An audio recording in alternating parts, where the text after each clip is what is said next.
Good afternoon again, fellow Rotarians and guests. We'll now start the program for this afternoon. So may I call on our Vice President, Director Howie Calleja, to call this meeting to order.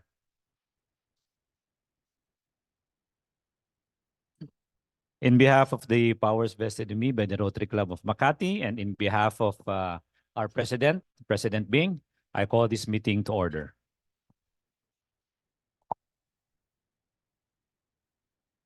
Thank you, Vice President Howie. Now, may we call on PP Junjun Dairit for the invocation. May I request everyone to please rise.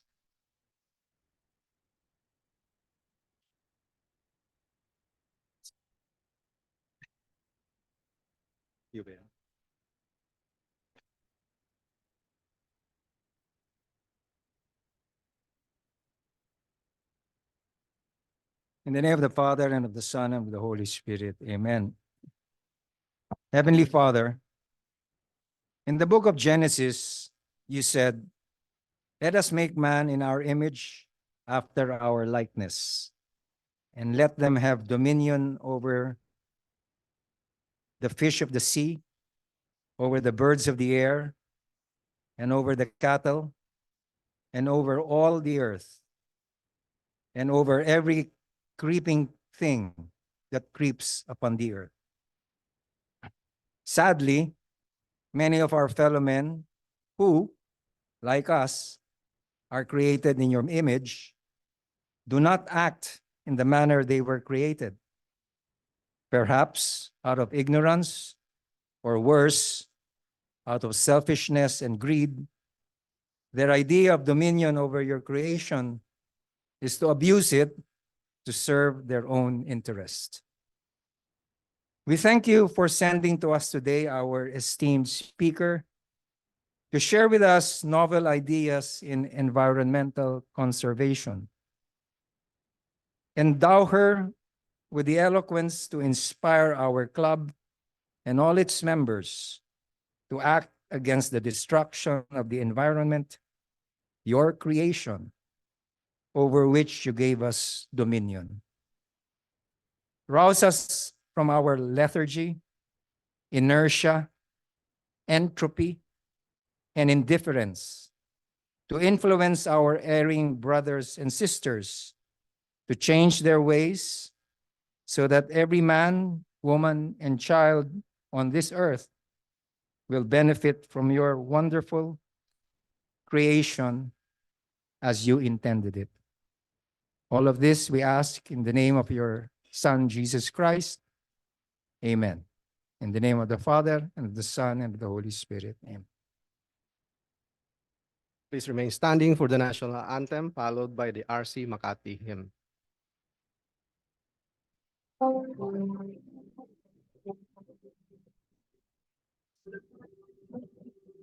Witness a history in our lifetime as we bring back to life what a true Rotarian should be. Service above self, unity in diversity, and inclusivity, all for one, and one for all. This is our chance. This is our time to rise up and be the example of what humanity can achieve. Together, let's create hope in the world. So let us sing with one voice the Philippine National Anthem. Mga kababayan, ang pambansang awit ng Pilipinas. Hayang mahimik, teros na silahanan, alam ng puso, sa likid mo'y buhay. Lupang hinirang, kuyagan ang mahimik, sa manlulupin, di ka pasisilip, sa ganatang tulog sa simoy at sa langit ang wagaw, ay hinatang tula, awit sa pagayang minamahal.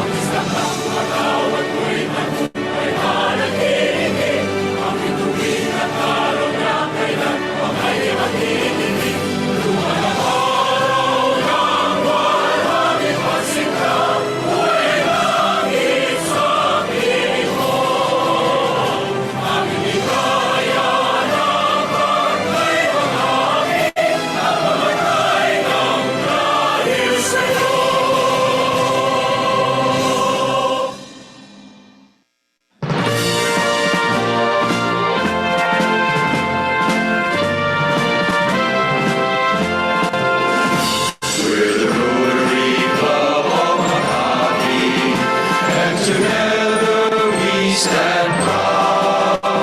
We are leaders with integrity, always ready to serve humanity, always living by the four-way test, building goodwill and peace along the way, giving hope to the world with a Rotary Club of Makati, prepared to aid our fellow men. As true Rotarians we live to lead. We believe in service above self, and this is why we succeed. We're the Rotary Club of Makati, and together we stand proud. We are leaders with integrity, always ready to serve humanity, always living by the four-way test, building goodwill and peace along the way, giving hope to the world with the Rotary Club of Makati, giving hope to the world, the Rotary Club of Makati.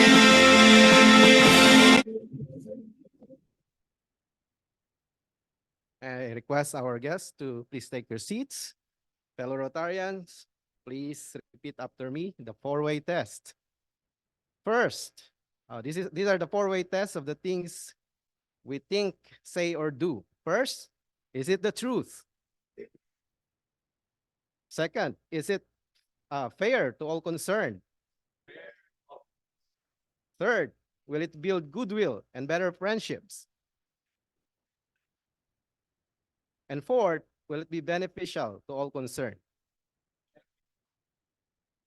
All right, you may now take your seats. I hope that in everything we say or do, our response to all those will be yes. All right.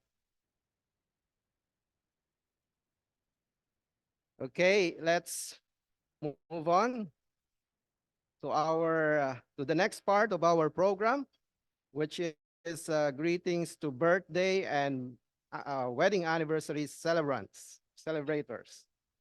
Do we have the list, Angie? Okay, it's on the screen. We have the following Rotarians who are celebrating their birthdays as follows. We have PDG Sid Garcia on May 15. Yay, happy birthday. PP Tito Panlilio, May 17. Yay. And Director Julian Lim, May 19. For the Rotarians, we have Cathy Sea, May 14. And Marivet Del Rosario, May 16. Happy birthday. May I request PP Junjun to please do the honors of singing our wala palang wedding anniversary no? Happy birthday song. Sunny Jr. is here.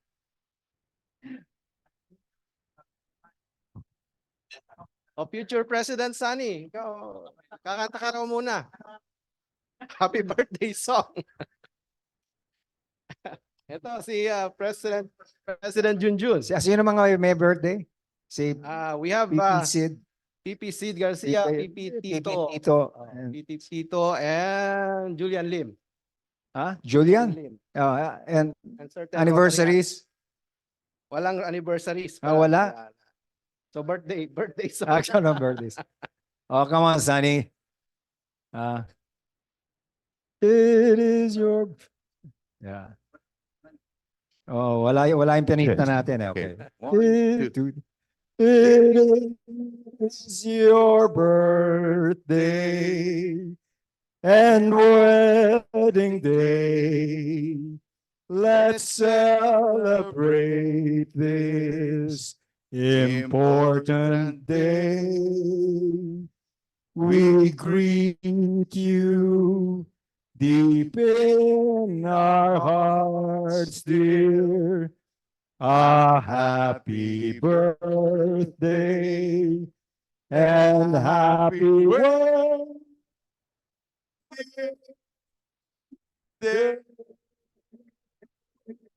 All right. Thank you, PP Junjun and future President Sunny.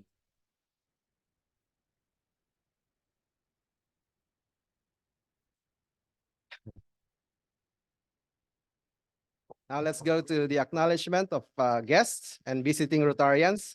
We have as follows. For the dignitaries, we have Past District Governor Tony Kila. Wala yata nakaupo sa kanan nyo ngayon, Gob.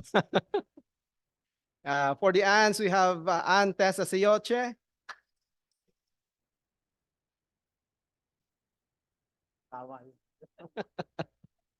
Anne Rinalyn David. Hello. And Anne Kalingyang, who is attending via Zoom. For our guests, we have Attorney Vier Asnar, Vice Chairman and Deputy Managing Partner of PNA Grant Thornton, my boss. Danielle Benito from the Storytelling Project.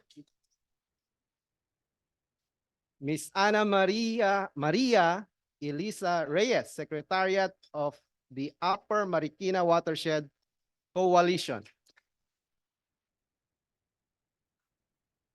Iris Alonso of ARK or ARC. Teddy Montelibano of the Daily Tribune. Here. Rami Hato, RAC Makati. Rotarac, yeah. Luigi Cato, Rotarac Makati. And Catherine Jose from the Daily Tribune. All right, welcome. So may I request our fellow Rotarians to please stand for the welcome song. Hey.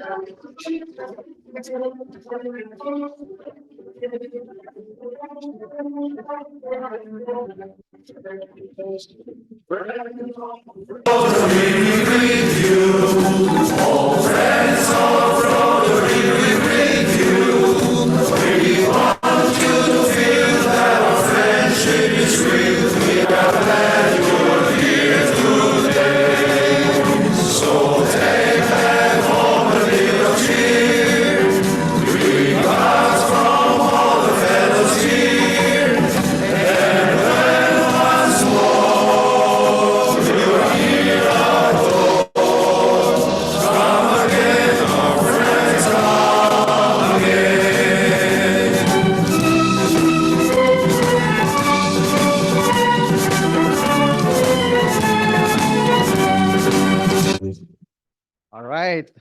Thank you, fellow Rotarians.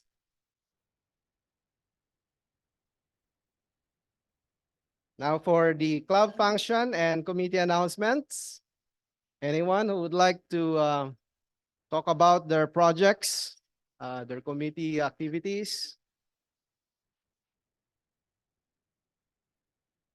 Well, I have one for the sustainability committee, sort of committee, because that was just informally established by President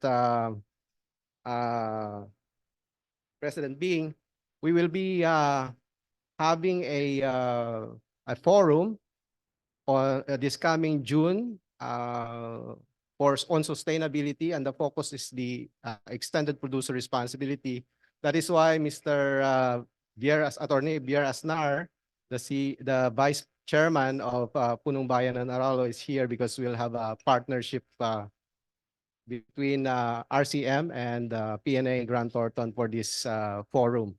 Originally, we were targeting only 80 to 100 participants, but we decided to do this virtually to accommodate more than 100, maybe 500 to 700 if we can pull it off, no? Depending on the cooperation of everyone. So we'll do the MOA signing later. Any other announcements before we move on? Okay, let's proceed to the next part of the program. We'll proceed directly to the MOA signing on sustainability. This is for the Sustainability Forum. PP. Okay, may I call on Vice Chairman Olivier Asnar of PNA Grant Thornton? Please proceed on the table provided on that side. And then Vice President Howie Calleja, signing on behalf of President Bing, who is currently out of the country. PP Louis Asioche is not here yet, so may we request Director Rodrigo to please sign as a witness for the MOMA signing, and yours truly as well.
All right, thank you, Attorney Olivier Asnar, Vice President Howie, and Director Rodrigo.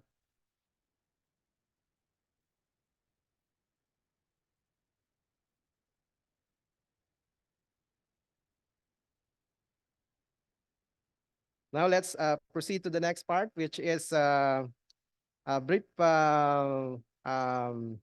message from Mr. Daniel Benito, who is founding chairman of, or okay, executive director of the Storytelling Project. They have a proposal for us, and that's already queued up for the review and possibly approval by the board. So let's welcome Mr. Daniel Benito.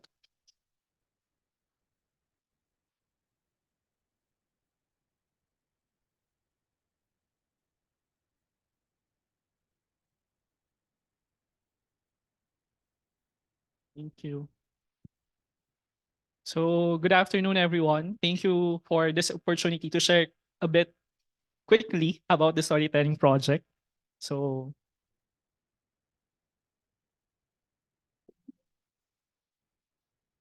the storytelling project is an organization, a non-government organization that aims to support children who can't read. That's one of the sad reality of many of our Filipino children, that a lot of them cannot read. And the latest World Bank data shows that 91% out of children aged 10 are learning poor. It means they either can't read or maybe they can read but they cannot comprehend what they are reading. And that's quite a lot.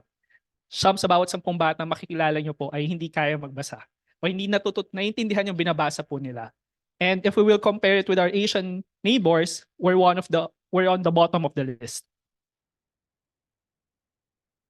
There are many factors that contributes to this. So just like undernutrition, a lack of interest, and low confidence in their ability. A teacher friend of mine shared one time during a call. she has her student and one parent. And at the background, the parent said, ang tanga-tanga mo, dali-dali lang yan, hindi mo kayang basahin. So imagine that kind of environment that some children have. So definitely it will bring down their confidence and their belief in themselves. And so given this, some realities, we try to foster a loving, a nurturing environment among kids wherein they will see that children can be, reading can be fun, it can be an engaging activity. And so what the storytelling project does is we foster love of reading through storytelling to cultivate imagination, inspiration, and hope in Filipino families. So we try to make the kids see that reading can be fun and interesting. So we follow what we call a four-pronged approach to reading, wherein the first step is really to develop a genuine interest or love for reading. Because if we will look at our own experiences, we are able to learn better because we are very interested in that particular thing or idea. So we try to build that interest, that love first, before we go to the technical reading that this is how you read this. So developing that sense or culture first. So we try to create our story such that it is very relevant to the culture of the communities we serve. So for example, in Laguna, kasi nasa tabi siya ng kalsada, maraming dumadaan na bus, we tell the story of Barumbadang bus. In Masbate, because there are a lot of mangroves, we tell the story of Bakawan. And since stories are very rich, it's a very rich source of lessons such as value. So we try to tailor fit our stories such that it will promote a love of self, of family, and community. And we have also tried publishing stories with the community. So the first story at the right side is Super La Bandera. It's about the writer of that story is a boy, grade 6 student, about her mom, who is a Super La Bandera. And the story at the left side is Tidakel nga Armang. It's written by a group of teachers in Season Pangasinan about their fishing community. So we try to make those stories with our communities as well. So these are just some of our previous communities. We have been to Mountain Province, Pangasinan, Laguna, Rizal. Right now, we have 4 communities in Navotas, where PNE is one of our partners right now. Masbate, Siargao. We went there because after the Typhoon Odette, we also believe that stories is one way to process difficult experiences or traumatic experiences of kids. So that's one of our reasons that's why we went to Siargao. And then we also work with certain orphans from Novaliches and Caloocan. So we try to do this by our 3 core projects, namely Project Imagine, Project Create, and Project Share. So Project Imagine is to build kids' imagination through regular storytelling sessions. So what made me stay in the TSP is because we're really here for an impact. We're here for the long run. We want to build a culture, a habit of reading, and we believe it doesn't happen overnight. So we do frequent regular storytelling sessions with our communities. So that's Project Imagine. That for Project Create, we hope to build a library with the communities, or at least a book nook, a space where children can just go to and enjoy reading. And our hope is also that the storytelling will continue even if TSP is not in the community. So we also build book clubs in our community. So we try to see this as an holistic approach. Some communities, they just build libraries, but for us, it's also important to build the culture, the soft infrastructure around it. So that's where the Project Imagine and Project Share goes. And for Rotary, with Sir Chris, our initial proposal is to have this Project Imagine, which will aim to increase interest, develop positive attitude of learners, improve creativity, critical thinking, share important values, and empower volunteers to lead storytelling sessions. So I'll just skip this slide. This is already on our proposal, but just to give an overview of what will happen during a session. So for each story, we cover it for 2 days. So for the first day, we do the storytelling day. We start with the Kumustahan Circle because it's very important that kids feel they are being cared for. So that's one way of making the kids feel they are supported through regular check-ins, Kumustahan. And we do a routine songs and dance to energize the kids, unlocking of words. And I think what's unique about our routine is we tell the story twice. The first one is that the eyes of the kids are closed while we tell the stories, and we ask the kids to imagine in their minds what's happening in the story. And all the kids will get a drawing book. And in the drawing book, so after we tell the stories while their eyes are closed, each kid will draw in the drawing book what they remember from the story. And some of our success stories is some kids started during the first sessions as just drawing stick figures, but as we go along the program, their drawing became more elaborate. Some of them already have some dialogues and some more details. So we are trying to really promote the creativity and critical thinking of the kids. And then we tell again the story while their eyes are open, then we do some engagement activity. For the second day, it's more of enriching the values from the story. So we do some, at the end of day one, we give the kids storybooks so they can go home and share the stories to their family. And then we, at the second day, we try to read some parts of the story with them. And we also do some more enrichment activities. So for example, my favorite one is Araw sa Palengke. We set up a mini palengke in the schools and the kids were given play money and they will try to buy in that mini palengke. So in the process, it's also teaching the kids some budgeting skills, some math skills along the way as well.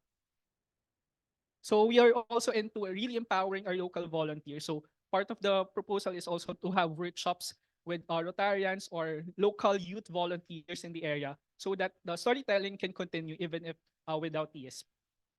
So these are just some of our youth volunteers in Masbate and Siargao. So just a quick story of why I think we're doing something good. For instance, in Siargao, so since it's a island barangay, it's the kids are very near the ocean, the sea, and most of the part of their day is just to go out and play at the ocean. But after a program, one parent shared that she noticed that her kids stay more at their home just to read and draw. So at least the kids are able to see that reading and learning can be fun, just like how play is. And just recently, I was also reminded of why we tell stories. Like, so just last Saturday in our community in Navotas with the PNA volunteers, we our story was about Bayan ng Basura. And a part of the story, the main character in the story is Pawikan. At a certain point of the story, he was captured by humans. And then we pause and ask the kids, ano sa tingin niyo yung gagawin ng mga tao sa Pawikan? And can you guess what they answered? Yes. Some kids mentioned ibebenta, kakainin, papatayin. At first, we laughed at it. But after a few moments of reflection, it's actually a sad reality that these are the responses of the kids. Even in their innocence, they thought of negative things of what humans will do to the turtle. And I guess it is a reflection of the kind of narratives that they usually hear. And I think this is a reminder of why we will tell stories more. To help kids remind that there are more stories of hope and love. And so we hope Rotary Club of Makati will be one of our new partners in countering these negative narratives that children usually hear nowadays. So thank you very much for the quick time that you gave me. And together, let's nurture a nation of lifelong learners, one story at a time. Thank you.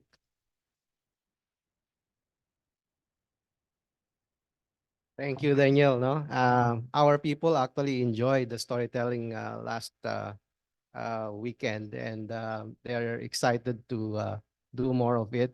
There are about 120 volunteers. I was surprised. I was thinking we'll only get maybe 10, 20 to volunteer, but 120, that's a lot of volunteers.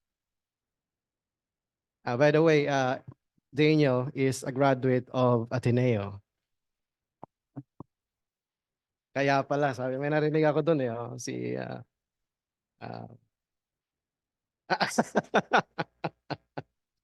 Ateneo daw po. Yung karibal nyo po. Okay, thank you again, Daniel. Now let's go to move on to the next part, which is the President's time. Vice President Howie.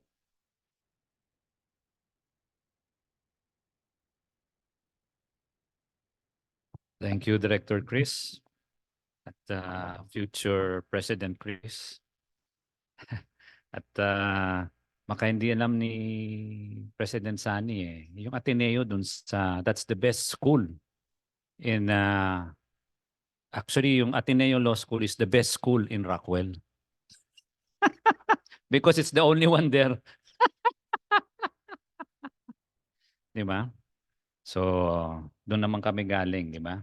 Pero si Eddie, yan. At saka galing din ako sa Lasan. Kaya pareho tayo, left and right. Di ba? Anyway, good afternoon, fellow Rotarians. Oh, kain naman kayo. Good afternoon, fellow Rotarians. There you go. Again, I am pinch hitting in behalf of our good President, President Bing, who's in Spain. So sana pagbalik niya, meron tayong libreng paella na dadala niya, kahit man lang churros, di ba, when he comes back. Anyway, later we will be properly introduced our guest speaker, Miss Baby Dumaliang, correct? So that will be, we will eagerly await that, and hopefully, sabi nga kanina, baka we can visit the Masungi Reserve. And good news, PP Sani, ano yan? Friendly in all ages, kahit tawag dito, kahit sa inyong wheelchair, makakarating tayo doon. So I think that will be properly explained later by our speaker. So it's something to look forward to later, no? Let me just give some highlights of the week that has passed. We are proud that the club's commitment to environmental protection and our feedback program, together with our partnership with IRIS, with ARC, has empowered families by providing them with tools and knowledge to cultivate and exchange vegetables. This not only fosters economic independence and community resilience, but also promotes environmental protection. The program's impact, ARC's impact, has been recognized in winning the award of the most outstanding environmental project for District 3830. Palakpakan nyo naman yung ating pagkapanalo. So, di ba? So, see, we don't only help the environment, but we also nourish and give food to the community. So thank you, ARC, and of course, thank you to our good club who has continued to support this very nice program. We are hopeful for the future recognition at the national level at the end of the month. So hopefully, this would not only win the award in our district, but also in the national Rotary level. So hopefully, we are praying for that. Okay. Also in our dedication for maritime conservation, our club has contributed $3,100 to a global grant sponsored by Makati Das Marinas. This grant will support the deployment of 200 artificial reef buds in Bawan, Batangas through our Reef Buds project. So meron na tayong reef buds sa La Union, meron na sa Batangas. So we are having more of these projects. Additionally, we also plan to deploy 58 more reef buds in Narvacan on June 1. So those who would like to go to Narvacan in June 1, so we would have, again, remember that we put this reef bud and we put the names of our guest speakers in this reef bud. So hopefully we can continue this project. Also on another project, tingnan mo, Miss Billy, lahat ng project namin, environmental. From feeding in ARC in our community, merong marine. Ngayon naman, BGC, Greenway Project. What is our BGC Greenway Project? This now is the, if you remember, this is the project with our PP Charlie, in partnership with BGC in Taguig, no? Initiated in 2018. And it is a commendable effort to create a sustainable community-focused space in Metro Manila. And we are delighted that we share this both with the Reef Buds and Greenway projects. We have made it to the top 5 in the Rotary Environmental Awards in our district level, alongside and together with also with the feedback program out of 17 participants. No? So in this project, in this, not naman say competition, but in the recognition of 17 projects, 3 of which came from the Rotary Club of Makati. So palakpakan naman natin yung ating effort dyan. Also, we have adopted our environmental area in the area of focus for 2020 and actively participated in our environmental caucuses through the matching grant. our club has adopted 76.5 hectares at the La Mesa watershed and reservation program. And if we have a commitment to leave a legacy of clean air and clean water to millions of residents in Metro Manila. So, I don't know, kasama ba ang Lower Marikina doon sa 76 hectares na yon? Hindi pa. Pero pwede natin dagdagan sa Lower Marikina, di ba? Nandyan yung ating magandang kasama sa Lower Marikina. Masyadong mabait ang Rotary Club of Makati eh. Basta nandito yan at magaganda ang mga participants katulad nyo eh. We can always help. Lend a helping hand. Di ba? Okay. I would also like to extend our heartfelt thanks to the member and aunts who attended the 2-day district conference last weekend sa Sofitel. No? So, I think I remember those who attended. Michael was there. Derek was also there. Rodrigo, you were there. Gov, hindi kita nakita doon. Nagpunta ka ba doon sa... wala ka doon. Pero you were there in our spirit, di ba? And then,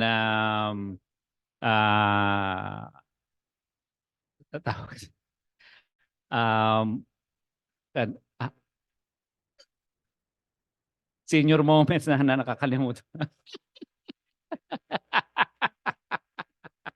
Chito, of course, Chito Cantada was there.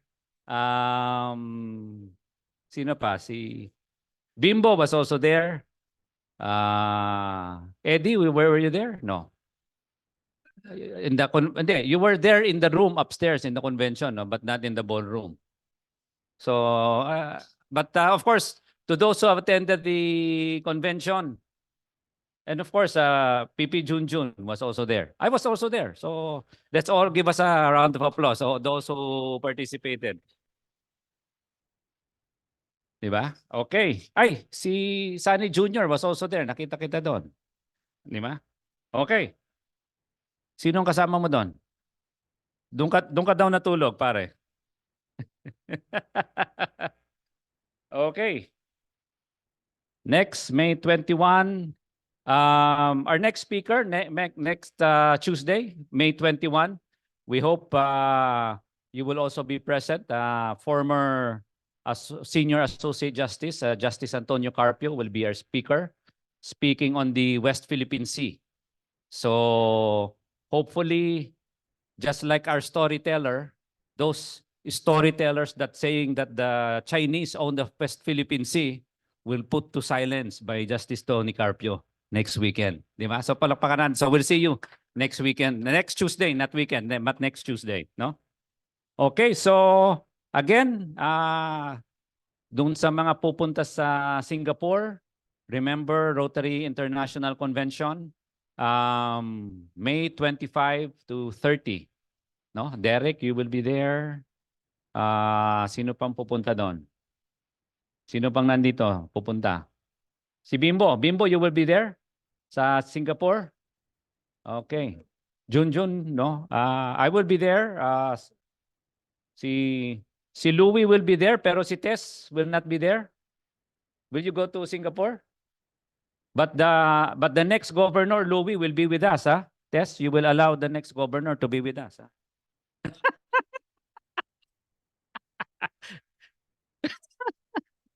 Okay, so that is those who are going to Singapore. The T-shirts are again here. So Derek and Bimbo, maybe you can check if you can get your shirts already here for Singapore. Okay, save the date. But before that, our golfers pala. Our golfers on the 24th. Rodrigo, Forest Hills, no? Sunny Jr., Forest Hills, 24. Sino pang player dito? Ako, I play, but I don't win. But I can play. So, please be reminded that our Tournament of Champions will be on 24th at the Forest Hills Golf Club. So, we'll see you there. And finally, our club awards, June 19, Wednesday. Please save the date. Venue to be announced. So we will have our club awards that is on a Wednesday, June 19. So please save the date already. Hindi yan Tuesday, ah. At saka evening yan. Evening ng June 19, dinner. Okay, so again, thank you everybody. Good afternoon.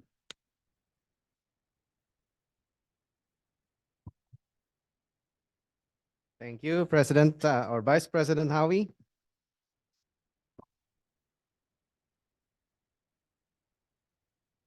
Now to introduce our guest speaker, may I call on Rotarian Paulo Torno.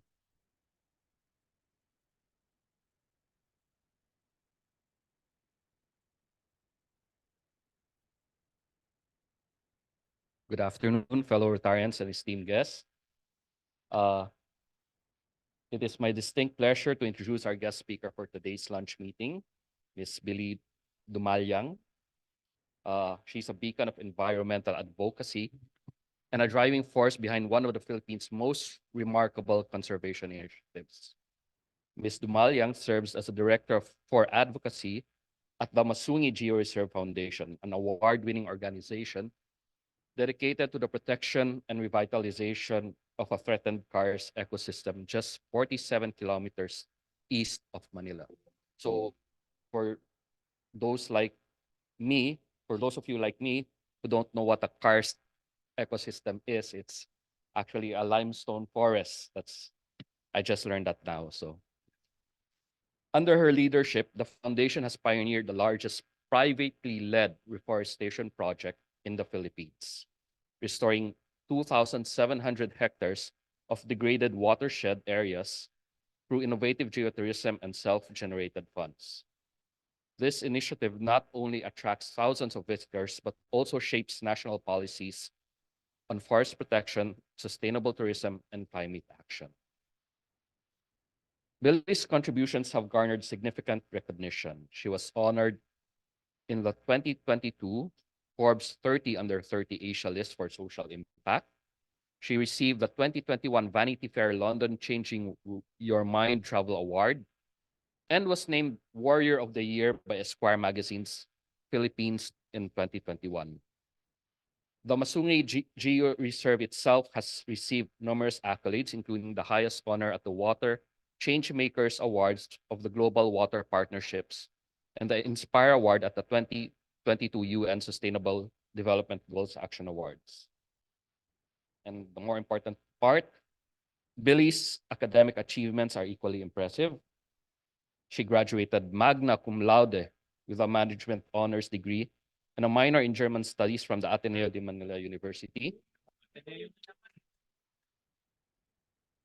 the best university. She was also recognized as one of the 10 outstanding students of the Philippines and the most outstanding Jose Rizal Model Student of the Philippines in 2014. More recently, Billy and her team have continued to push the envelope in environmental conservation, advocating for stronger protections against illegal logging and quarrying activities in the Masungi landscape.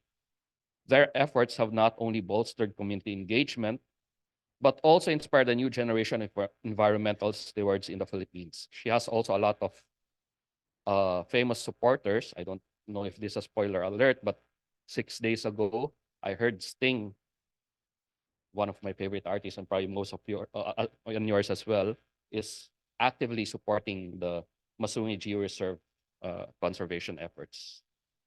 So please join me in welcoming Ms. Billy Dumalyang, a true environmental warrior and a visionary leader in sustainable development. Thank you.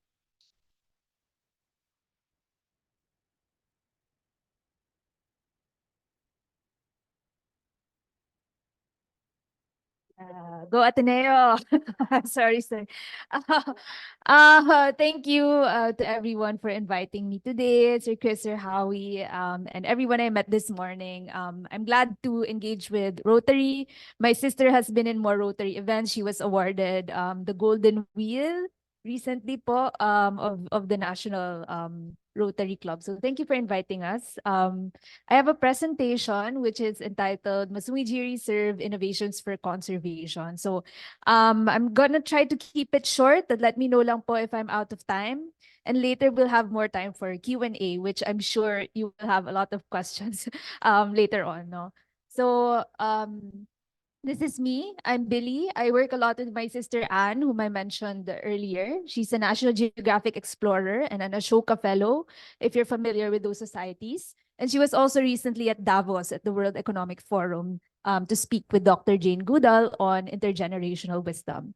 And of course, I also have Anna Reyes here with me, whom you could speak to later as well. And she's the secretariat of the Upper Marikina Watershed Coalition. It's a coalition of around 80 civil society organizations dedicated to the protection and conservation of the Upper Marikina watershed. So we are the Masungi Research Foundation, and we are a non-stock nonprofit organization based in Rizal, Philippines.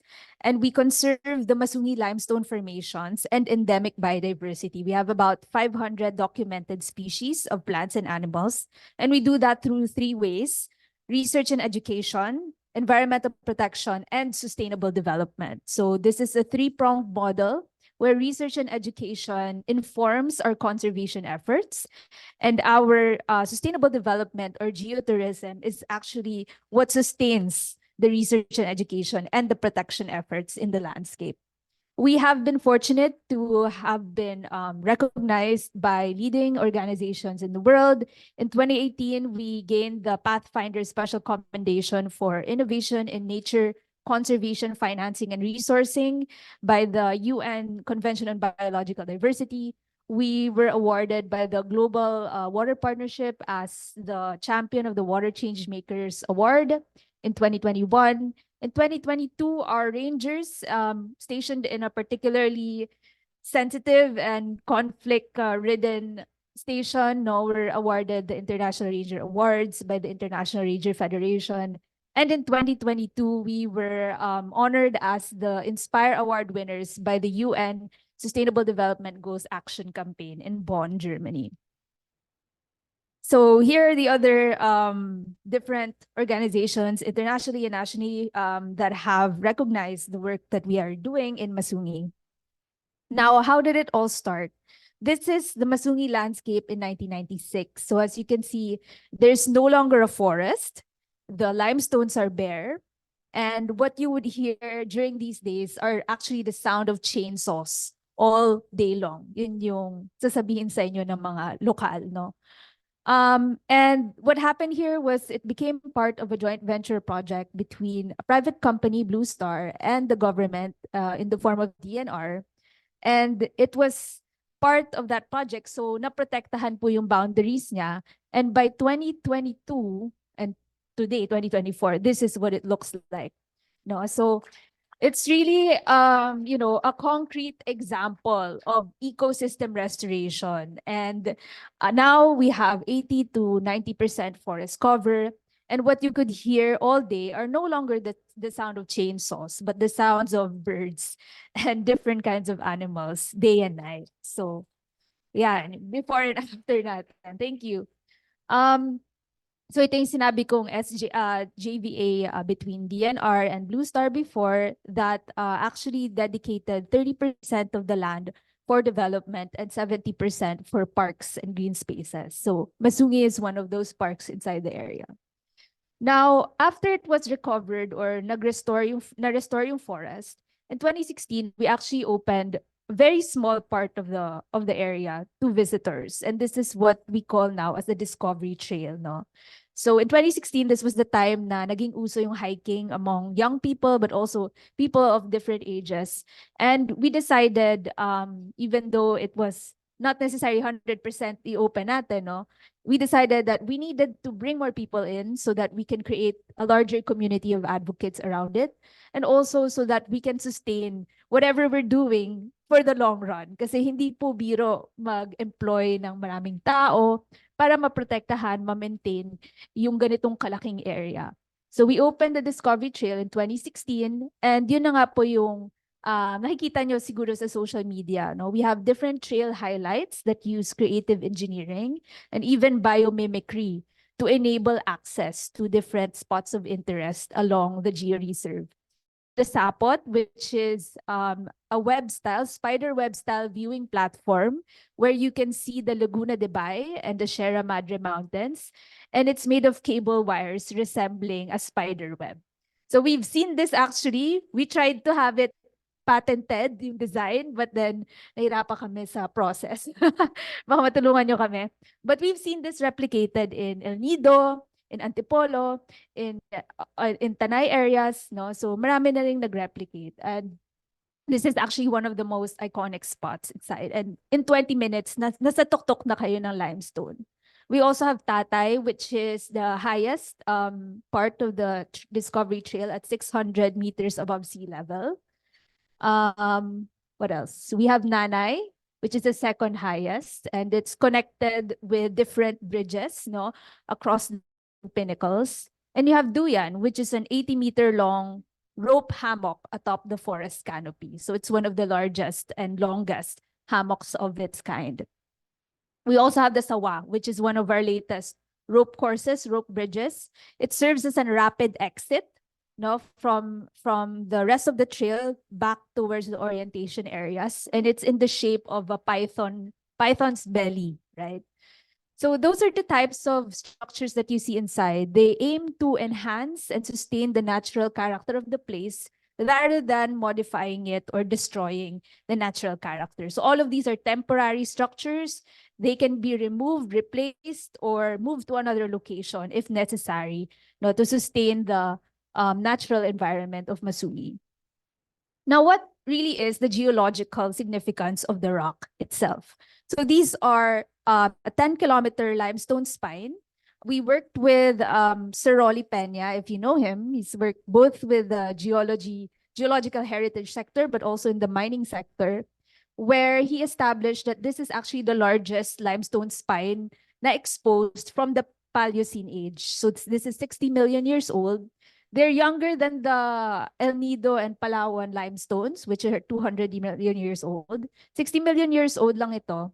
But still, the age is very particular because it's the time when the dinosaurs went extinct. So after the dinosaurs, nag-emerge yung Paleocene age. So there's a lot of scientific research that we can learn from this age. And in fact, we have Japanese scientists that have gone to Masungi over the past few months and discovered rare finds, no? Possibly the oldest fossils of gastropods from the Paleocene age. So that's the geological significance of our limestone. Hindi lang siya basta bato.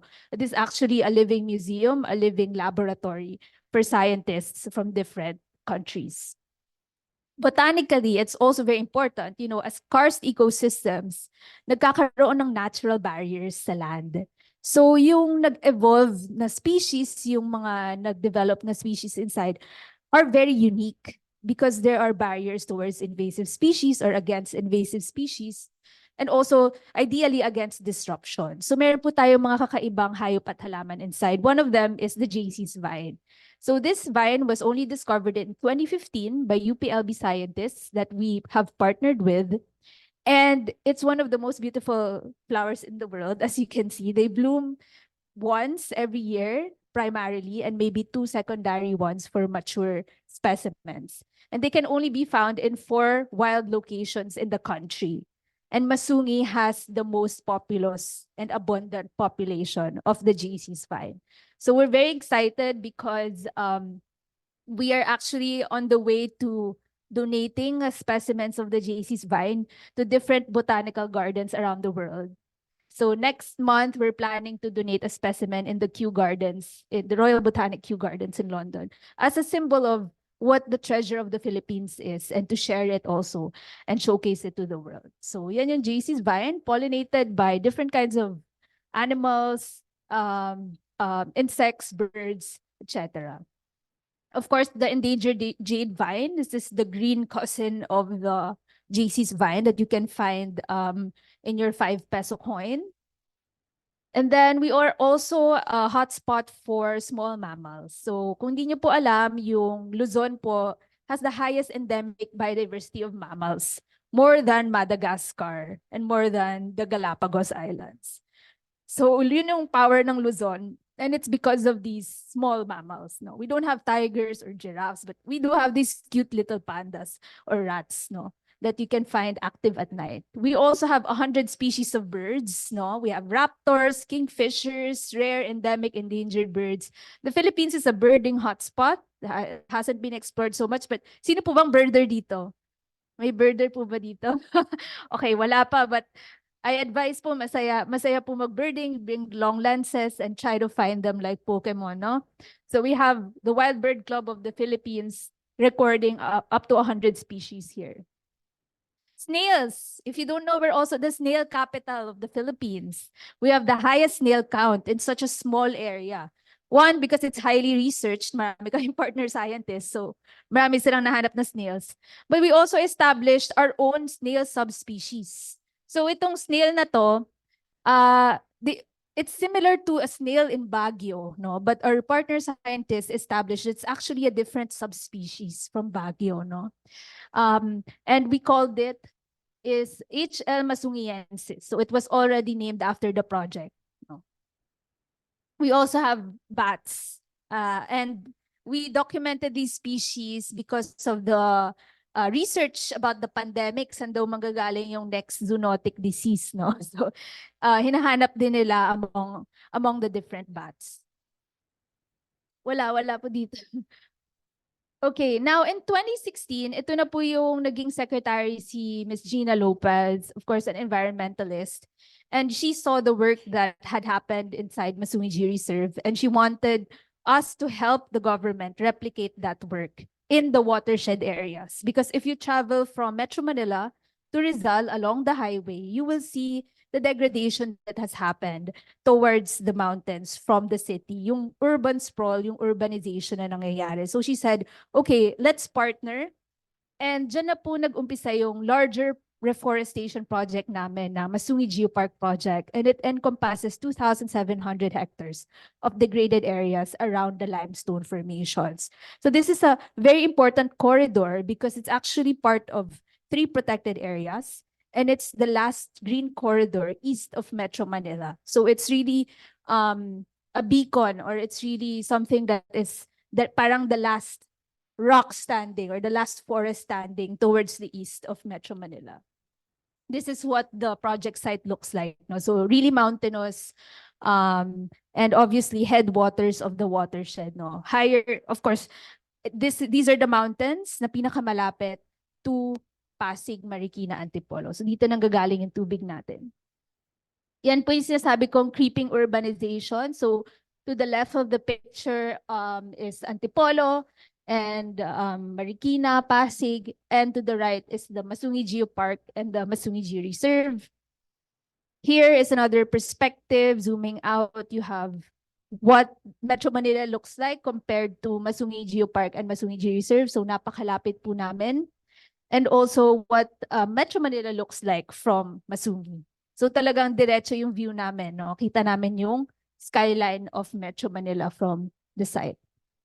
Now, why is it important to work on this watershed area? This is a protected area since 1904. So American government pa lang, it's already reserved from settlement, sale, and exploitation. And it was called the Marikina Reservation under EO 33. 1904. 1977, there was the PP 1636 National Park, which included this. 2011, the Upper Marikina River Basin Protected Landscape, and many more executive and national laws and orders protecting the area. But this is what it looks like now. Ang green na lang po dyan, ang forest, is the northeast portion of the 26,000 hectare watershed. Wala na po yung watershed. So, hindi po tayo magtataka kung bakit nararanasan po ng mga taga Metro Manila ang pagbaha, pagbagyo, dahil nawala na po yung ating one of the natural defenses against climate change. No? So according to independent studies, we only have 11.9% forested ng ating watershed. And the decline continues, unfortunately. No? So from the latest years, there is an ongoing decline despite billions spent on the National Greening Program in these areas and in other areas in the Philippines. There was a flood modeling study by the Manila Observatory where they recreated the conditions of Typhoon Ondoy. What if it happened in 2018? Anong mangyayari given the current forest area of the watershed?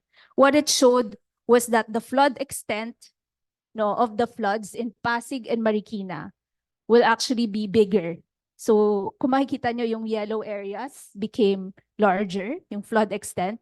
And then yung color, which is the flood depth, na purple, naging mas malalim pa. So yung height ng flood, mas lalalim because of the deforestation in the Upper Marikina. Even according to the World Bank, a forested watershed will result in increased or decreased water flow, no? So it can reduce the water flow by up to 47%, meaning slower po yung pagbaha. Erosion control by 7 to 100 times.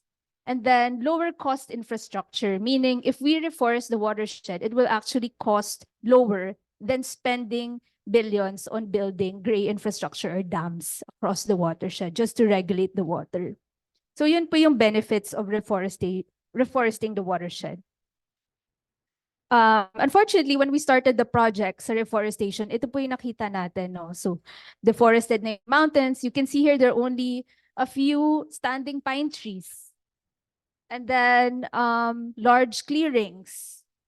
We've seen massive tree cutting, wholesale tree cutting.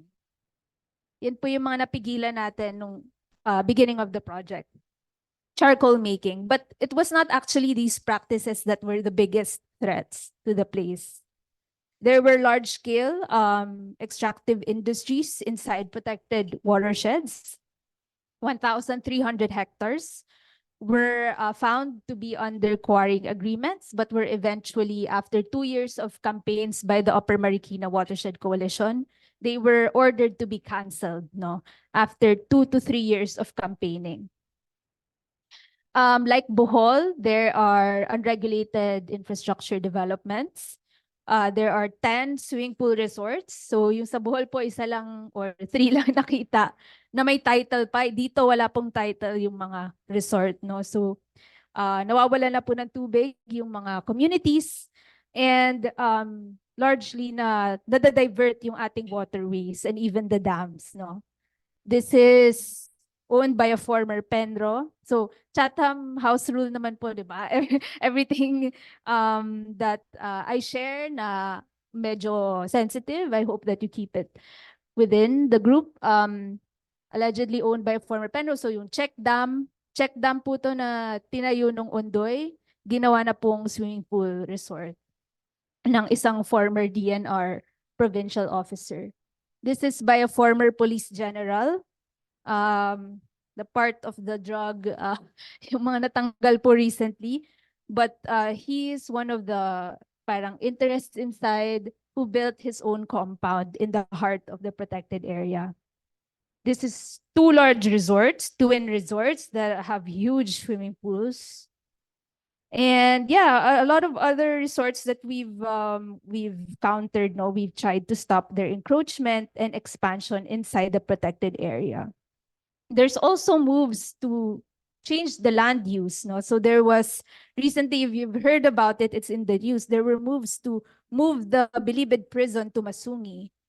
Yes. So this came from 2006 presidential proclamation that actually said, oh, there's a piece of land in Rizal where you can transfer the Bilibid because of a congestion. But that was 2006. And since then, hindi po siya in-implement for 15 years because it's not realistic. It's not the proper land to put up something like that, no? But suddenly, last year, nalaman po namin na yung titulo po nung tinatawag na lote ng Masungi, yung limestone mismo, the title of that, which was supposedly under the joint venture, was now transferred to the name of Bucor. So we didn't know about it, we just found out. And then, of course, we reported it to the public, no? So as of now, nag-uusap naman po, pero again, it was very surprising for us to learn about this move. aside from that, we also had a recent encounter with a wind farm. So this was very interesting kasi ideally, renewable energy development and conservation go together. Madalas po kami magkasama even in climate change conferences. Magkasama po kami on the same. So it was quite surprising for us to see an international renewable energy developer speculating to build a wind farm on the rock itself. So ito pong nakita ng drone namin, merong 5 areas on the limestone karst na dinidrill po nila noong November 2022. So ang position naman po namin dito is, yes, we need to accelerate the transition to renewables, but not in areas where it's highly sensitive at meron po tayong unique species. So ang naging call po natin is to relocate the wind farm elsewhere. Because this wind farm is 12 wind turbines, but it requires building wide roads, that will result in siltation and the water, disruption sa water ng karst ecosystem. So, yan po yung, very much yung raptors po natin isa sa mga magiging victims directly, but also a lot of indirect environmental impacts will happen if the wind farm pushes through. Now, what have we done in the Masungi Geopark project since signing the agreement? No? So, lahat po ito ay pinupondohan ng ating mga visitors sa trail, and some a little bit from private sector. We have recovered 2,000 hectares for reforestation, rescued 4 pine groves na every year po ay sinusunog. Now they are growing and they're actually germinating. So may maliliit po kaming pine trees. No? Dati, dinadala pa po yung pine cone sa UPLB para mag-grow. Now they're actually growing in situ or in the site itself. We have established 12 monitoring stations because really our model is about protecting the land from threats and magre-regenerate po yung forest by itself, because that's our experience in 1996 to 2022. So it was very important for us to mitigate threats, no? So pag may baka dyan na kumakain ng seedlings, kailangan i-address yung issue ng baka, no? Kung merong fires, kailangan hanapin natin sa nagsisimula yung fire. So it's really about mitigating the threats more than planting X number of trees. Okay. We have trails being monitored, 15 kilometers of trails, and 100,000 native trees, mostly fruiting trees, hardwood, Nara trees. So itong nasa picture, all Nara trees we planted back in 2018, such that in 2028 po, forest na yan, as long as we're able to protect this Nara forest from disruption. We've also been able to stop at least 5 major forest invasions. So kami po mismo yung frontliners dyan, my sister, even Anna sometimes, and our partners, will just receive a report na, oh, may random group dito na papasok kung magtatayo daw ng rest house or something. No, and most of them are related to, I don't know, fraternities, police, DNR mismo. So ang nakatulong po talaga sa amin to stop this is the media and the public, social media. So, ayan po, nakasave po tayo ng maraming speculative activities because of government action spurred by viral posts. Yun po talaga yung nagiging formula, lalo na nung past administration. 200 partners in reforestation, a lot of companies, educational institutions, even other NGOs, and we have engaged 100 local rangers as park rangers of Masungi. More than 500 households were also supported via different interventions, whether it's even legal support, sinusuportahan po namin, water, sanitation, food, etc. So we're grateful that because we're on the ground a lot, nagiging conduit din po kami for assistance by other organizations towards our communities or the nearby communities of Masungi. These are some of the awards that I showed a while ago. I believe I already discussed them. And basically, we're awarded for flipping the script and challenging the existing norms, policies, mindsets, and models.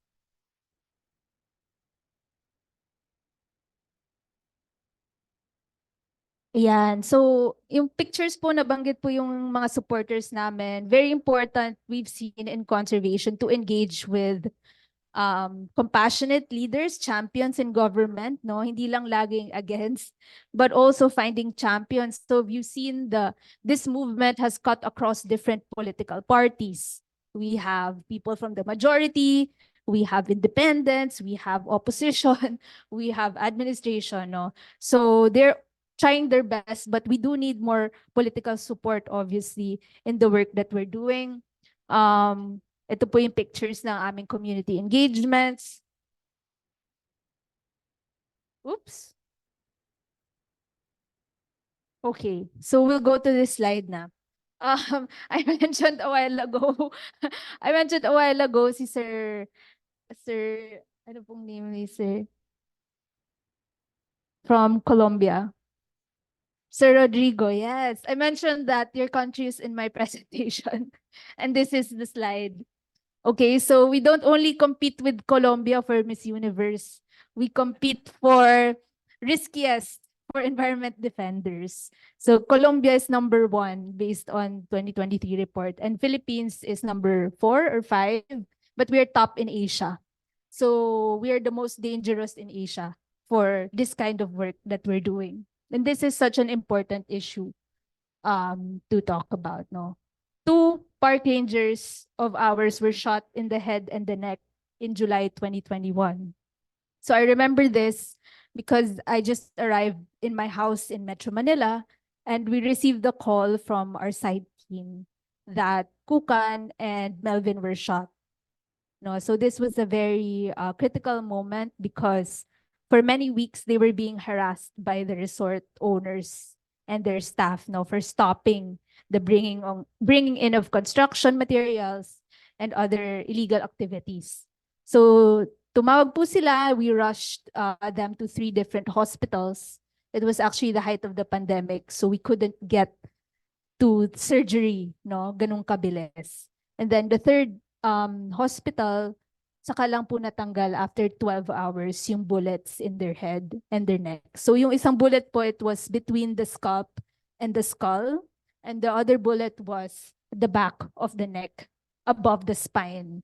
So any little movement doon could have been fatal to our rangers. But thankfully, through God's grace, nakaligtas po sila, and one of them is back in his ranger station fighting for the watershed until today.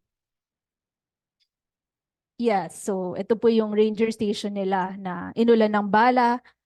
And they were also mauled by resorts associated with swimming pools. This is Feb 2022, I think, and that's my car that I borrowed.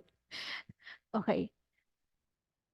Ano pa? Oh yeah, we also counter disinformation sa social media. Actually, in the past 3 weeks, 2 weeks, may uptick po, no? So meron pong personality na hindi namin kilala, unknown, na we believe it's made up, si Bernadette Torres po. Yung kino-quote, no? Mayroong front page ad sa Philstar, and then there's also on One News, PH, no? Bernadette Torres activist calling for inspection of Masuhiji Reserve. So investigating us and our operations, no? But it's obviously paid. And I know because I was a brand manager for Safeguard. So I know what a paid article looks like. But no one knows who Bernadette Torres is. And then nakita din namin ulit si Bernadette Torres sa One News PH. And then yung One News PH, dinisclose niya that Bernadette Torres is actually DNR. It's presented by DNR.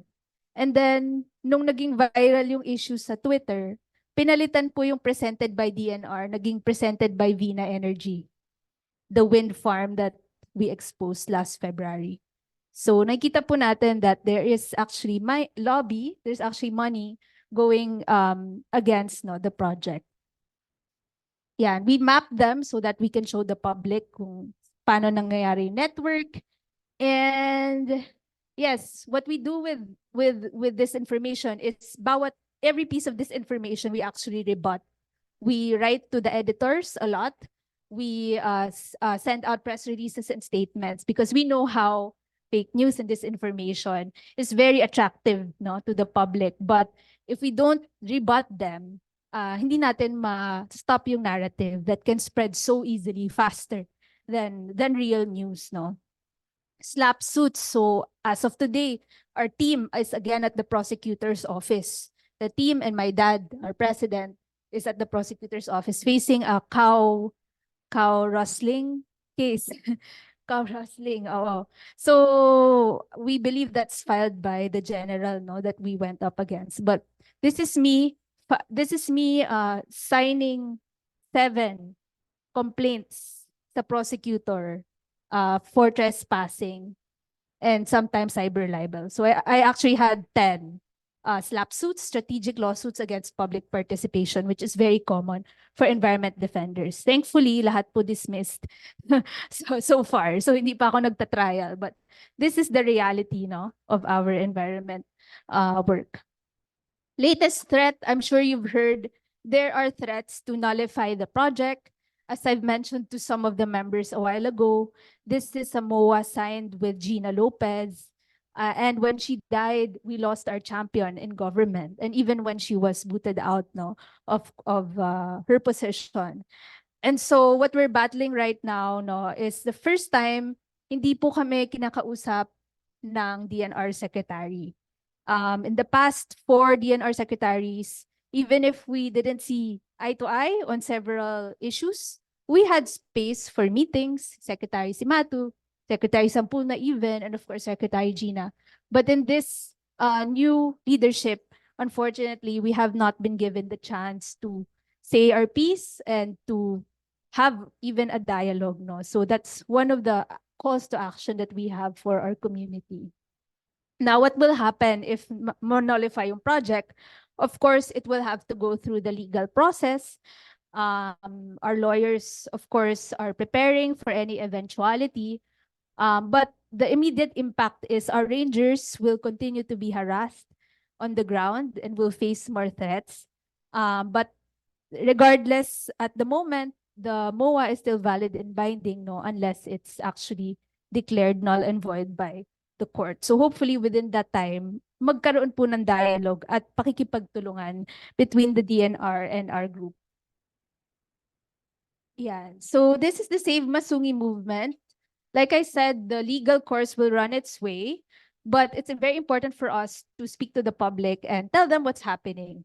No, because this is about not just us, but about the future of so many people, 20 million people affected by this watershed and the policies that we're talking about when we talk about Masungi.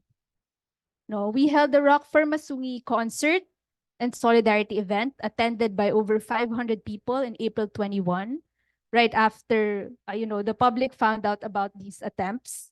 And yeah, we had Joey Ayala, Noel Cabangan, we had the AMP band by Sir Mel Villena, and we had so many artists joining the cause, no? And everybody was really one with us. We had Mayor Vico Soto, Mayor Joy Belmonte. Speaking about the issue, maybe we can play his testimonial. Paano po ba to? Play lang. Hello? The Masungi Geo-Reserve Foundation has been a beacon of sustainability, conservation, and environmental protection. Sa pangunguna nila, mahigit 2,000 ektarya na ang na-reforest at patuloy nilang nilalabanan ng mga land grabbers at ang mga nagtatayo ng mga illegal na istruktura gaya ng mga private resort na alam naman natin lahat ay hindi talaga dapat tinatayo doon. Ginagawa po nila ito nang walang gastos sa gobyerno kahit na minsan o madalas pa nga sila ay nagiging biktima ng harassment at karahasan. Kung makalbo po ang Upper Marikina River Basin, marami pong buhay ang malalagay sa peligro. Kami po sa Pasig, diretso ang tubig sa amin. Mga barangay katulad ng Santolan na malapit sa Ilog Marikina, to put it directly, marami po talagang mamamatay. Ayaw po natin dumating sa puntong yun. Aminin man natin o hindi ganun kaganda ang track record ng ating gobyerno sa environmental protection. We only need to look at before and after pictures ng iba't ibang bundok at rainforest sa Pilipinas para patunayan po ito. Kaya sana kapag may mga tao, may mga grupo katulad ng Masungi Geo-Reserve Foundation, wag po natin silang pahirapan. We call upon authorities, including the DNR, to work collaboratively with the Masungi G Reserve Foundation in protecting our environment in the Upper Marikina River Basin. Magtulungan po tayo. At sa ating mga mamamayan, let us continue to stay informed, let us be vigilant, and let us all continue to support the Masungi G Reserve Foundation. Maraming salamat po. We also have from Dr. Jane Goodall, a renowned ethologist and activist. Hello, this is Jane Goodall. And I'd really like to thank everyone who's worked so hard and so courageously for the conservation of Masungi. And that's the rangers, the indigenous leaders, the youth and the local community, and also members of the public and those in government. Indeed, everyone who supported the conservation and protection of this special area. I want you to know, all of you, that you're not alone in your efforts. You've got friends in the international conservation community, friends who are supporting your work, and those who are working like you to save our forests and our watersheds around the world. I've never been to Masungi, but I've seen photos and I've read a good deal about all the hard work that's going on to restore this so important ecosystem. And you know, with so much of our environment already having been destroyed, it's increasingly important to save and restore that which remains. So let those who care about the future of the natural world and the future of our children unite to save Masungi. Thank you. Yeah, that's Dr. Jane Goodall. And as mentioned a while ago, Sting recently joined the campaign as well. If you're not familiar, Sting actually has a rainforest fund and he has supported communities and NGOs against land grabbing as well. And of course, si Greta. Okay, so wrapping up, these are why we need to innovate for conservation of Philippines. We are one of the 17 mega diverse countries in the world. It's one of our competitive advantages in business talk. There's a huge funding gap for biodiversity financing versus our plans and the national budget. It's an 80% gap. And our 200 plus protected areas, according to the latest national budget deliberations, only has 11 to 17 million pesos in funding per protected area. Management gap, like Mayor Vico said, wala po tayong maibigay na good case practices pagdating sa management of protected areas. Even when you ask the DNR itself, they have answered na the only well-managed protected area is the Tubataha Reefs, which is, of course, water. So medyo mas madali po yun. Okay, manpower gap. The current ratio of rangers to hectares of protected area is 1 ranger to 4,000 hectares. The need for check and balance due to corruption, and then we actually have good laws for environmental protection. Yung implementation lang po yung kulang. Na parang pilit po or hesitant yung ating mga enforcement agencies. Again, Philippines is, well, in the past, maybe other surveys, no, second most dangerous in the world. Now it's the 4th or 5th. And we've seen how biodiversity conservation has actually resulted in increased GDP for other countries like Costa Rica, no, who have legislated privately conserved areas in their laws and promoted ecotourism for economic development. And of course, the call of Vico Soto, which is to enable, not suppress, innovations in conservation. Sample po ng innovations that we've seen from our colleagues around the world, tax incentives for privately led conservation or privately protected areas. The IUCN has laid out guidelines for how to implement privately protected areas. And we've already seen semblances in the Philippines, such as Masungi, La Mesa, the Nugan Island. No, may semblances po, but there is still no enabling law or legislation to promote and incentivize these efforts. There's also police assistant assistance versus professional squatters that we need to legislate, I would say, because this is something that Costa Rica did. There's conservation easements, meaning voluntary conservation being annotated in private titles, and long-term tenure for stewardship of protected areas. This is actually the call of even big organizations like big landowners like Ayala, Aboitiz. Ito din po yung hinihiling nila na magkaroon ng long-term instrument for private sector to conserve. Land trusts, which is actually the concept, the intended concept of our project. Land trust meaning being able to give stewardship to NGOs or even private individuals, such as what is being done, I believe in Malaysia and Germany and other countries. Forest-based entrepreneurship, there's a lot of opportunities in developing from our indigenous species that are not timber products. And of course, the concept of national parks and recreation. See, President Obama, when he was president, he said that for every dollar that you invest in the US national parks, $30 yung bumabalik sa economy. So hindi pa po natin na-exploit yung ganitong opportunity for the country. So with that, I'd like to invite you all to visit Masungi. I'm inviting the Rotary Club of Makati to hold one of their luncheons or service days at the Geo Reserve. Of course, we can customize the experience to make sure na ma-enjoy po ng lahat ng tao regardless of their age and ability. And yeah, please follow us on social media. And if you'd like to learn more about our current situation, you can read at the QR code at the slide and sign the petition to save the Masungi Geo Reserve. So thank you very much.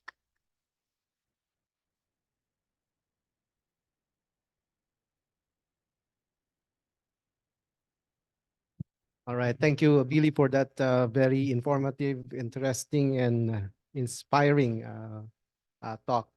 Now, the floor is open for questions.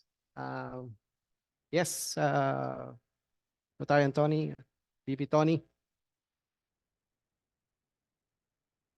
The landowner daw.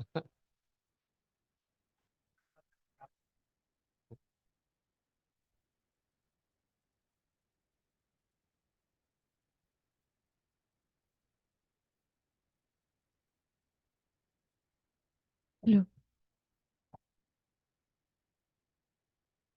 Okay, all right. Good afternoon. May I call you Billy? Yeah, thank you for gracing our meeting. It's a well-prepared presentation. Thank you. I am not an environmentalist. I have my heart is in it, but I don't know much about conservation, and I'm I'm possibly the bad example because there's El Nino now, and I already have irrigation wells that I've dug in all my land, and I'm siphoning as much water, which is not good also, but that's how I survive. So I really don't know how to go about really protecting the environment. But I sympathize. I wish all conservation efforts would succeed. Now comes the definition of conservation. What are the parameters? Okay. I look at what you presented. You have a very nice limestone rock. I like that. But I also remember some years back, I went to Guilin and also saw rock formations. But Guilin has 1.5 million visitors every year. So there is something happening. It's protected. You can see it's beautiful. It's a wonder. But somehow it's protected, yet it's allowed to be viewed and appreciated by many. You're saying, yeah, you can go there, you can walk.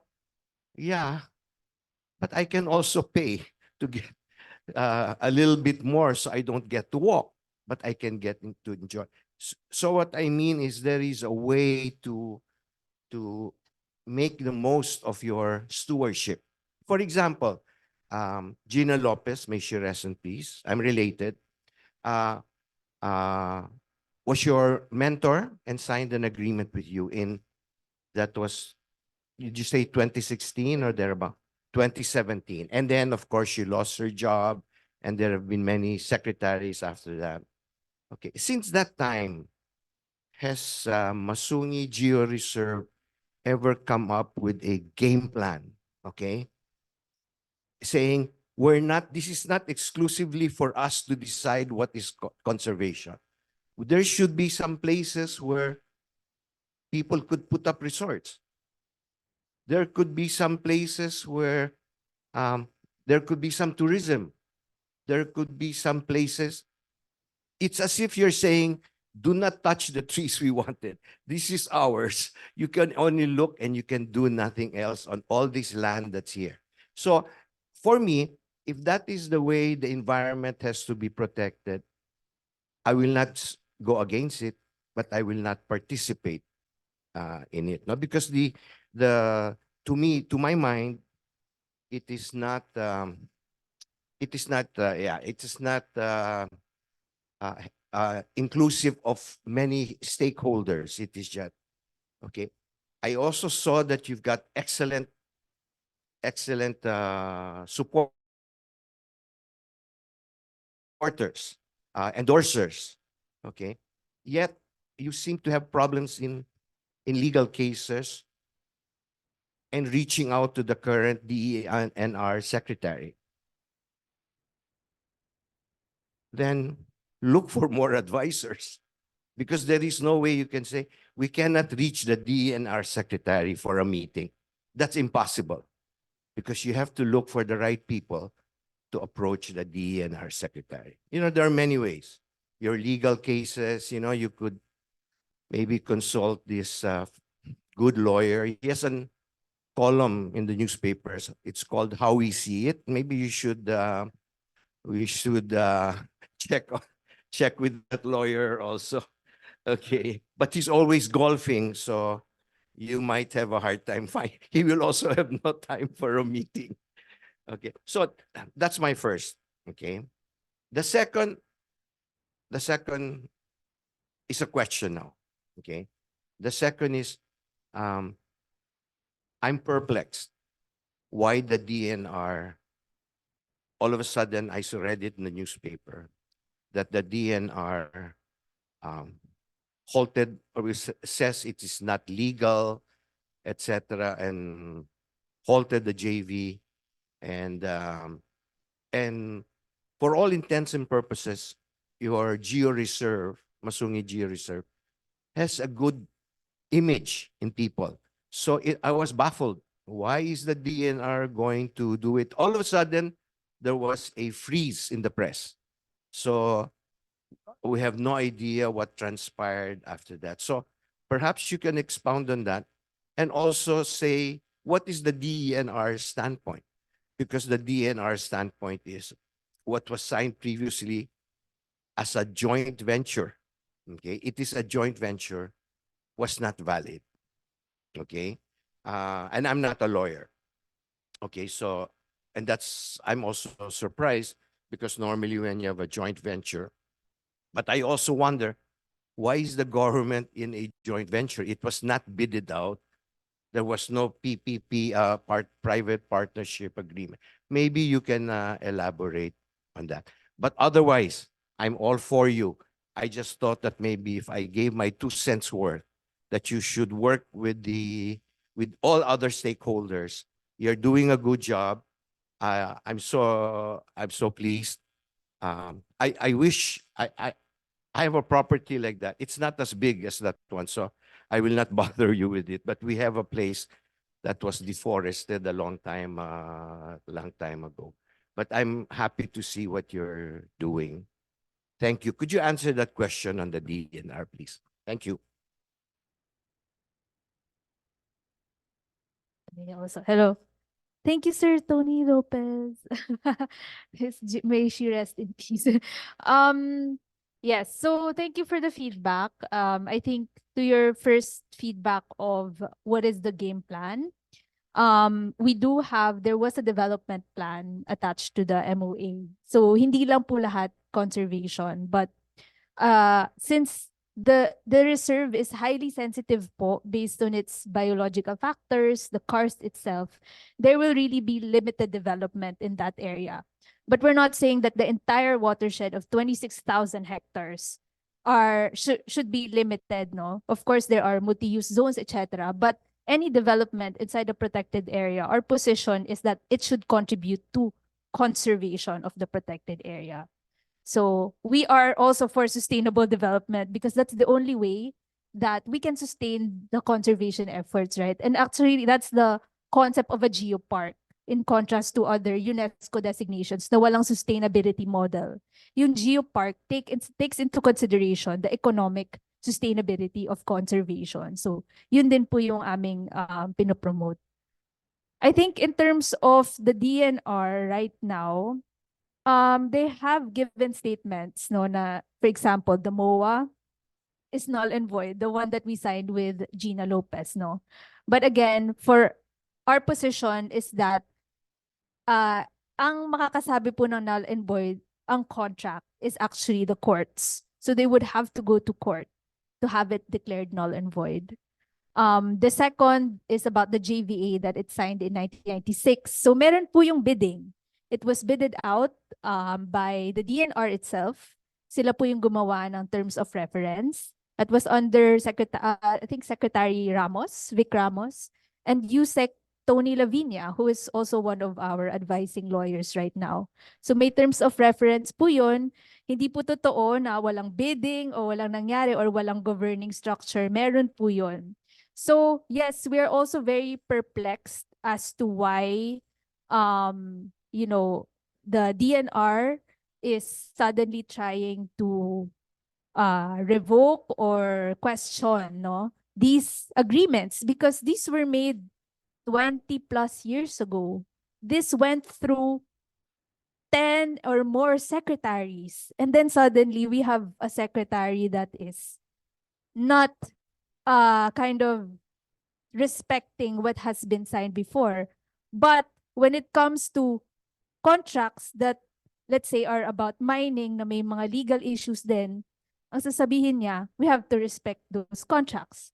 So we see a double standard in terms of the governance, in terms of the policy, and in terms of her openness to innovations and projects like ours. Kasi I read actually yesterday, there was a piece at the Philippine Star which said about the resorts issue, no, in Bohol and other areas na hindi, sabi ni Secretary, hindi ko po kaya ma-implement yung law.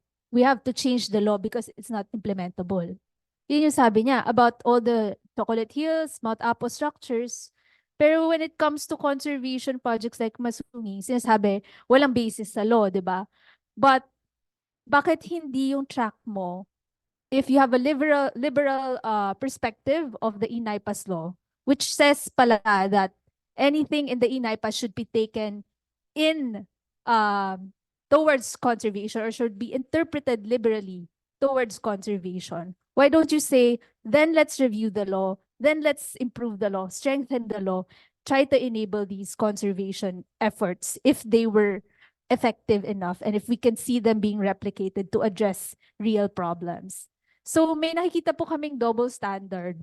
And unfortunately, despite our efforts to meet and to dialogue, kasi sabi nga po ni Vico, Mayor Vico, bakit hindi po makipagtulungan at makipag-usap? Kung may technical issues po na sinasabi sa MOA, why don't we look at the bigger picture and see the imperative for this type of partnership? Why don't we talk about the issues, improve yung terms, especially since it's still a interim agreement pending the execution of a final agreement?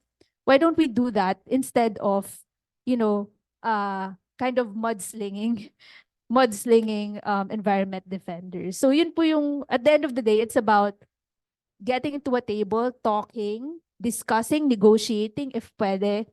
Pero hanggang ngayon po, nakailang sulat na kami, nakailang mediators na rin, hindi po kami binibigyan ng chance to hear our side even. So that's one thing that we need help on. But of course, we're not losing hope. Our doors are always open. We'll always be trying to engage them. And we hope that we can apply enough pressure and find the right points to be able to find a way to engage the DNR. Because at the end of the day, we cannot do this without them. they have the mandate to protect our protected areas. And without them, we cannot sustain this effort in the long run. So yes, we really need their support. We really need their buy-in. And we need to be able to sustain it across administrations. Kasi hindi po pwede, pag sinabi mong conservation, biglang pag nag-iba yung presidente, nag-iba yung secretary, mag-iiba yung policy. Hindi. Kailangan dire-diretso siya. Or else, sayang yung efforts namin throughout the decades if one day they will change the land use. So it's really, it takes a lot to be able to do that. And we do need to enhance our capacity, our capability, and learn so we can adapt across generations and administrations. Well, thank you, Sir Tony. I hope I answered your questions a bit. Yeah.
Yes, Sir Tony. Actually, ang maganda po dun sa Bucor ay meron pong space for dialogue.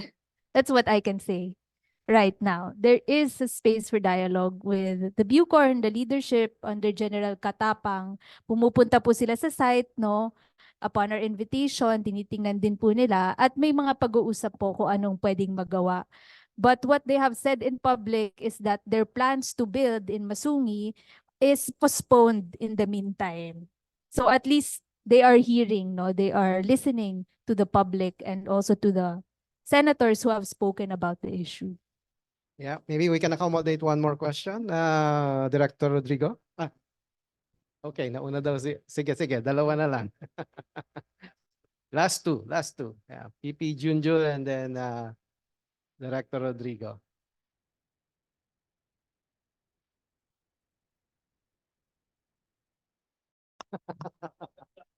Maingay po ba? Well, thank you, Billy, for your presentation. I was talking to Inigo here, and my very poor Tagalog associated the Memorial Foundation with the attitude that you take when you see so many abuses, and you become masungit with what's happening. Anyway, I am really happy that you are doing the job. I know it's not an easy one. You mentioned my country, and definitely we have a big issue with that, and that this is associated with drugs and drug cartels. They are trying to grab more and more land from the jungles. We share part of the Amazons in the south. 1/3 of the country is jungles. So these people, what they do is that they gain to grow more cocaine, and then it's very difficult to control these areas because Colombia has double the size of the area of the Philippines. So if you consider that 1/3 of the country is jungles, you can imagine how difficult it is to control and to be effective controlling these areas. So year after year, we lose hundreds of thousands of hectares jungles because of these mafias. And now with this semi-communist president we are facing more problems because he's not controlling the way the government was controlling before. So I don't know how many more thousands of hectares we are losing. Anyway, but looking into the work you do here, it's a different type of challenge that you're going to have to face. You have these mafias, or I don't know, these guys as land grabbers or however you want to call them. But I see some abuses like the one that happened in the Chocolate Hills. Resort, I don't know what the government doing against that. How they're discouraging other people to do things like that. Because if you don't set a precedent, for people not to keep on doing these kind of abuses, people will keep going. And that has to be, put to a stop. So I don't know if you can comment on that, please. Yes, I will very much comment on that issue because I was actually invited to the Senate hearing to talk about Chocolate Hills and the Upper Marikina watershed, no? And it's quite alarming what's happening right now, no? Basically, we have Protected Areas Act. We have the INAIPAS, which was legislated in 2018. But before that, we had the NAIPAS Act, the National Integrated Protected Areas Act in 1992. So we actually have very stringent penalties for building structures without the proper permits, for even occupying protected areas. There's a criminal penalties for it. You can get jailed, or you can have 50,000 peso per day of penalty under the law, right? So again, the problem is really the enforcement. They don't want to enforce it, whether it's because they're complicit, or it's because they're scared, or because they don't have the resources to do so. Nobody is implementing it. And that's what Senator Lauren Legarda saw, that, the law right now of protected areas is actually being undermined. It's not being followed. And that the law is being interpreted in favor of development or unregulated development versus the opposite, which is supposedly the spirit of the Protected Areas Act is towards conservation and biodiversity protection. So right now, during the Senate hearings, at first there were news articles that said, tatanggalin namin yung Chocolate Hills. There were headlines like that, diba, na sinabi ni Secretary. But then later on, nung dumagdag na yung issue na, hindi lang pala sa Chocolate Hills. Meron din pala sa Mount Apo, as revealed by Senator Tulfo. Meron din pala sa watershed, as revealed by the Upper Marikina Watershed Coalition. Nung nalaman na, it happens everywhere, biglang nag-turn around yung statement ng DNR, and they said na they'll give these resorts time to comply. They'll give them 2 years to comply. Yun yung latest po na statement, which is actually very alarming to conservationists, no? Maybe if they actually had titles, pwede po yun, because you do have to balance the private rights and the interests inside protected areas. But a lot of these also do not have titles. They're just professional squatters. So it's very alarming to hear from the DNR that this is the track that they're going. And the Senate hearings have not been ended yet. There's no clear resolution to the Captain's Peak in Bohol. Is it going to be demolished? Because under the INAIPAS law, anything within 40 meters of the waterways can be summarily demolished by the DNR. Ano pong sinasabi ng DNR sa Senate hearing? We do not have power to demolish. Has to be the ILG. Yun po yung statement nila. But under the law, it's not. Alam po yun ni Senator Lauren. So she's the one who's really speaking up because she's an author of the Protected Areas Act. So I would advise everyone here to listen to Senator Lauren's point of view, because she was the one who authored the law, and she's also very disturbed about the decisions being made, because it's really detrimental to our environment. Demolition din po in emergency cases, the Secretary of DNR can order, lalo na if it's there's an immediate threat to biodiversity and waterways and the public. Pwede po siyang mag-order ng demolition. Pero sinasabi po nila, hindi daw nila kayang magpa-demolish. And so, yeah, there's a lot of an accountability that's happening in the DNR, and it's really very worrying. And I saw nga yesterday that they said, let's change the law because we cannot implement it. But the law is very good. So ako personally po, I think political will is number one. And then second, I think that the implementing rules and regulations need to be reviewed. Because sometimes the rules and regulations are not in line with what the law wanted in the first place. Thank you, Sir Rodrigo. Last question.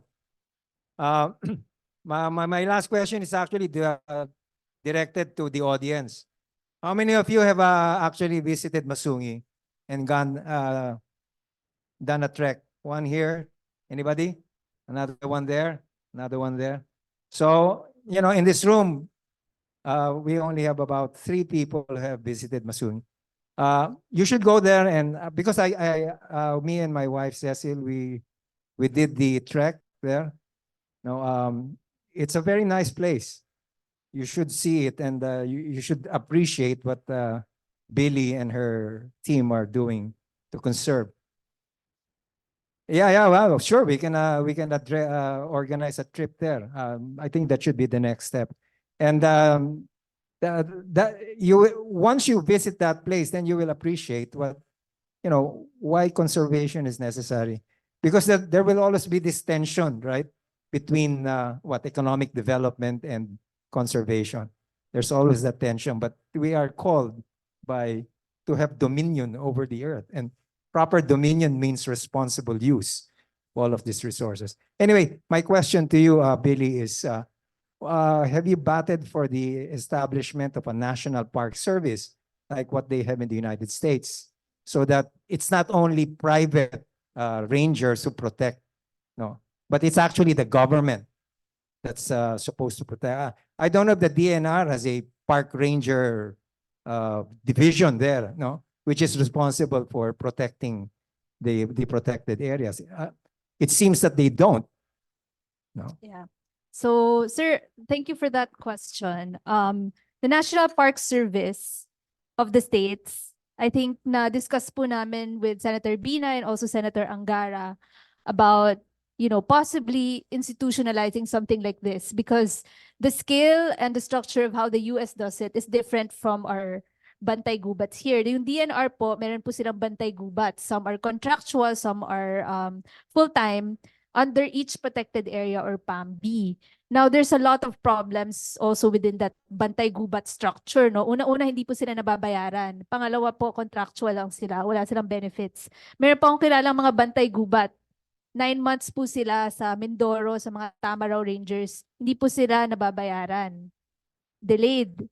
And then they have to do their work and climb all these mountains without getting paid. But they still stick to their jobs because they know the importance of their work protecting the Tamaraws, no? So, ang laki po ng problema sa ating manpower in those protected areas. Like I said, ang government-funded ranger po, 1 ranger to 4,000 hectares of protected areas. So, I do think that we do need this National Park Service concept, no, that links tourism, recreation, and conservation para mas maging sustainable yung ating 200 plus protected areas. So, you know, there's a lot that we want to vouch for and we want to promote in the Philippines, but our capacity is also very limited. We're also very hounded by these political challenges. And so if we had time and if we have more people coming together to study the possibility of building this National Park Service concept, I think it will be something that will be very much valuable to Philippine society and our economy. So it's a really good suggestion, and I hope someday po ma-put forward natin yung NPS na tinatawag. All right. Thank you again, Billy, for answering the questions from the floor. And kudos to you and your team for your courage and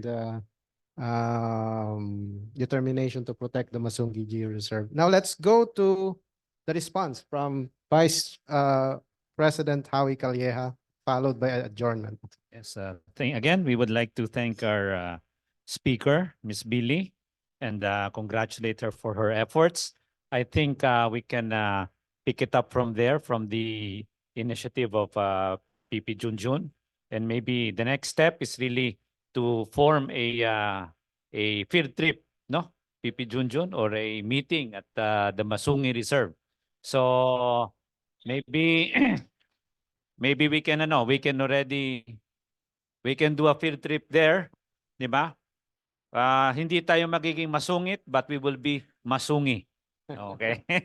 Take So note. again, I'd like to take this opportunity to thank our speaker, Billy, and in behalf of the Rotary Club of Makati, we would like to present to you this plaque.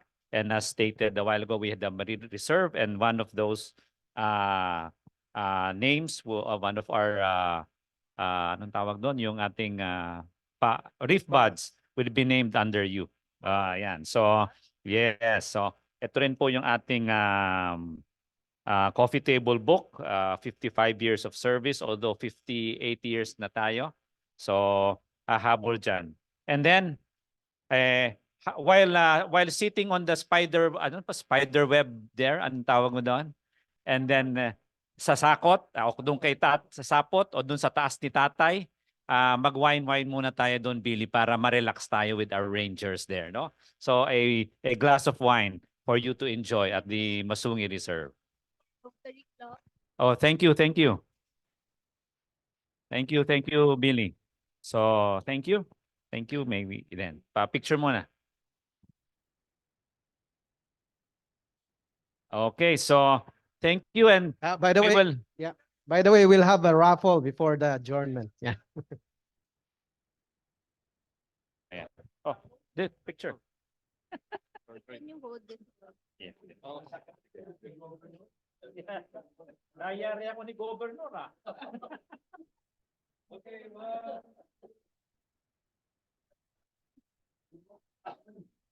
okay, one more.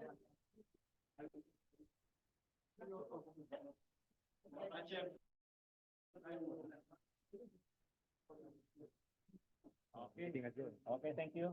So in behalf of our president, President Bing, we call this meeting adjourned.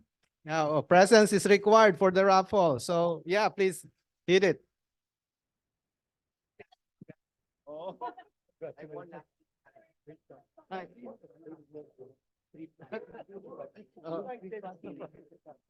All right. PN Eddie Galvez is our winner. Winner of what? What's the prize?